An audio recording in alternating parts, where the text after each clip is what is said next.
So kind of like that guy down there. Start out with a stainless steel blowpipe. Big straw, really. Get some molten glass on the end. Get about 150 pounds of stuff in there. 2,100 degrees. I'm going to take this kind of glowing honey, I'm going to roll it across the stuff that looks like what you'd find at the bottom of a fish tank. It's called frit. That's cool. It's really densely colored glass broken down into little bits. You can see it just sticks right to the surface. Then I go in here and just melt that color right on. Now this one's called my reheat furnace. It's a little bit hotter, about 2,350 degrees. Wow.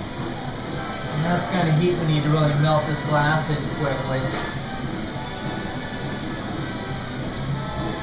So we're getting 2 coats of the color on there to make sure it stays rich. And 1 coat will leave a bunch of little clear spots kind of in between the color.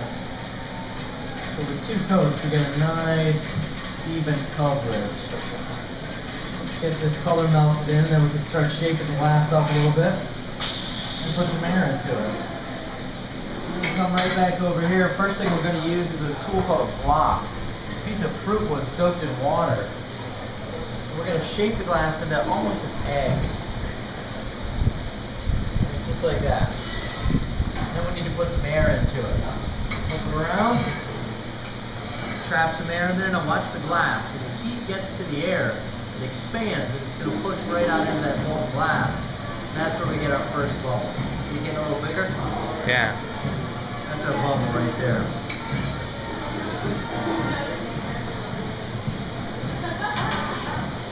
Okay. So now that this is hollow, what I'm going to do is kind of freeze it. And I'm going to cool it to 1,400 degrees.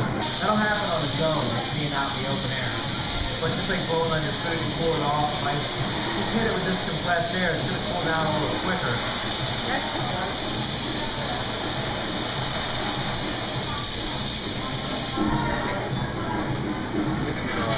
Alright, now we get to get a little more glass, so we'll take another gallon.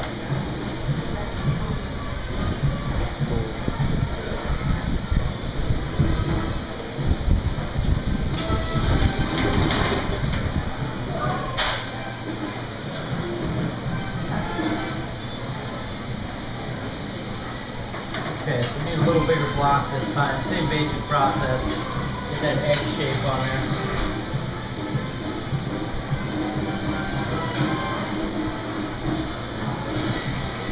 This much material, it takes a few passes to get it to hang on to that shape. It's just going to hold the heat longer. We're going to cool down the bottom just a little bit.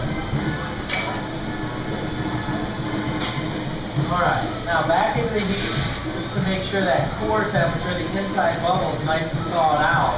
Now I'm going to hook up this blow hose that's around my neck. It's a big flexible straw, right? It's going to let me put air into this and shape it all at the same time. So here we go. Okay, so when I put air in, we increase the diameter of the piece. Gravity is what gives us the length. So once we get close to the length we want, I'm going to carve a little constriction point in up top here with my jacks. Okay, now this is called a jack line. We're going to shape this bubble up a little bit.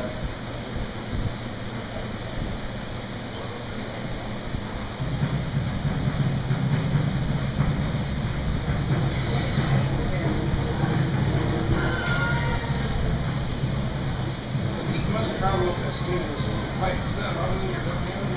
No, it's because it's stainless. Stainless is an alloy. It's got a zigzag molecular pattern. It takes a lot longer for the heat to travel up it. Now it definitely will travel up the pipe. This pipe will get hot. But if I work quickly, I can get the piece done before the heat gets all the way, up to the middle of the pipe. If it ever does get too hot, splash some water on it, pull it right back out. Yeah, because sometimes you'll be working on a larger piece, and it takes a lot longer. This is awesome. And when that happens, we have to pull the pipe down several times throughout the process. Alright, so we're making the base here. We call this a cookie foot. You can see why, right? Looks like a little cookie. Watch how fast this glass is actually moving. If I don't spin, that's how long we get. Oh. Alright? And that's how quick it cools down. It hits the floor and just freezes. It's kind of flexible too, right? That's how you get cable and internet now. Fiber optics. Alright, let's stick these two together. We're just going to bring the bubble over, and all I'm going to do is touch it to the base, and the two will fuse. Alright, so now I've got a base on this bubble, and if you look, the whole time it was sitting there, that yellow stuck right to the bottom. Oh, that's cool. So now we've got a yellow base.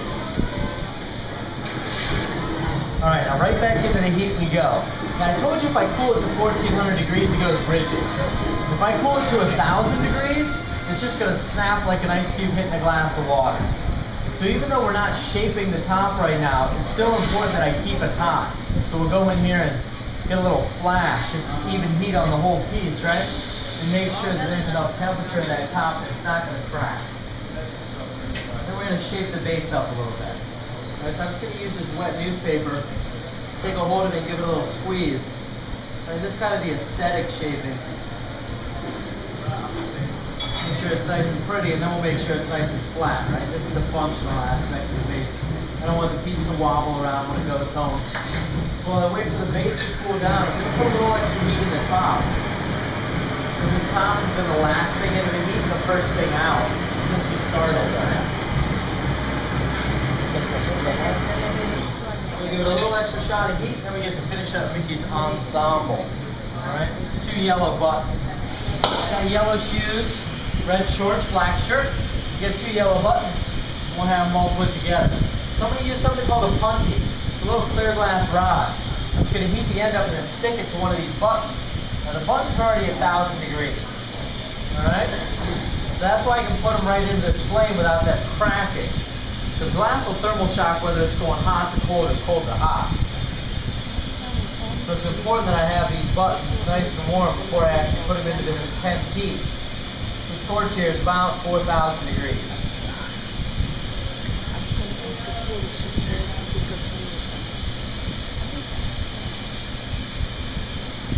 Alright. Okay, now these buttons are only kind of stuck, alright? That's the layman's term. We call it tack fused. It means they were hot enough to stick, but not hot enough to bend. So if I just hit them with the torch one more time, I can get them hot enough that they'll bend and kind of adhere right to the side of the piece. And now they're fully fused on there. So we're good to go back and get another flash. We're just going to warm everything up, and now we're done with the bottom half. So it's time to turn it around and work on the top. Alright, so what I need to do is attach another rod to the bottom of this, and we're going to use another punchy. We just need one that's a little bit bigger than that clear glass rod. So what I'm going to do is use this stainless steel one, and just put a little bit of clear glass on the end, okay? And we'll fuse this right to the bottom of that piece, then I can break the piece right off the blowpipe. So there we go. That's just a little bit of molten glass that we need. It's basically our glue.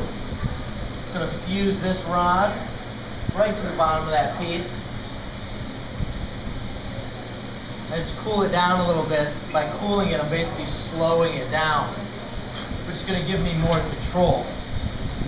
Now to break the piece off the blowpipe, we're going to use that thermal shock I was telling you about. Alright, I'm going to really quickly cool this past 1000 degrees, but I'm going to do it really specifically. Alright, this is why we made that jack line, that constriction point up top. We're going to put the water, 2 drops of it, right into that little valley. The water is going to shock the glass.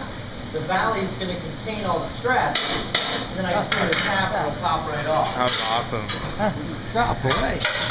Come on. Oh. Alright, now right back into the heat we go.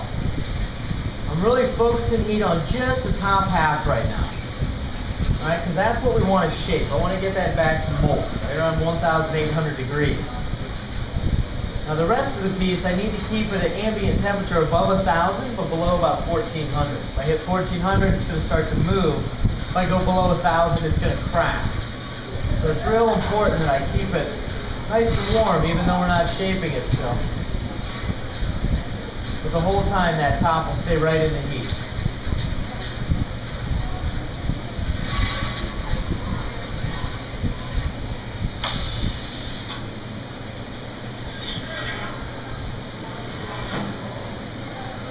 We're going to kind of have to even this up. Sometimes they don't break perfect, but that's okay.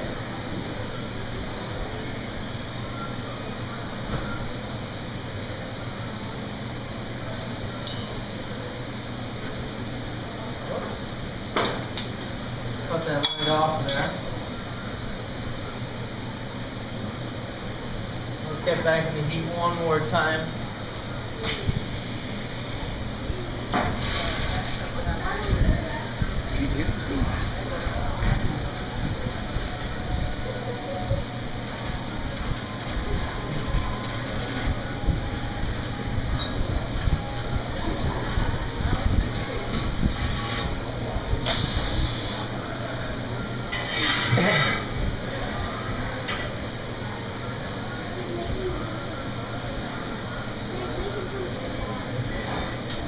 I'm just going to kind of play with this one because it's actually a little too short at this point.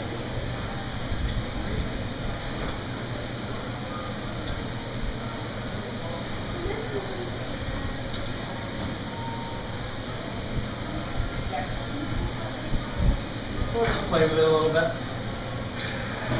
Now I'm going to add a little extra heat into the base. Okay, so we can kind of even our temperatures up.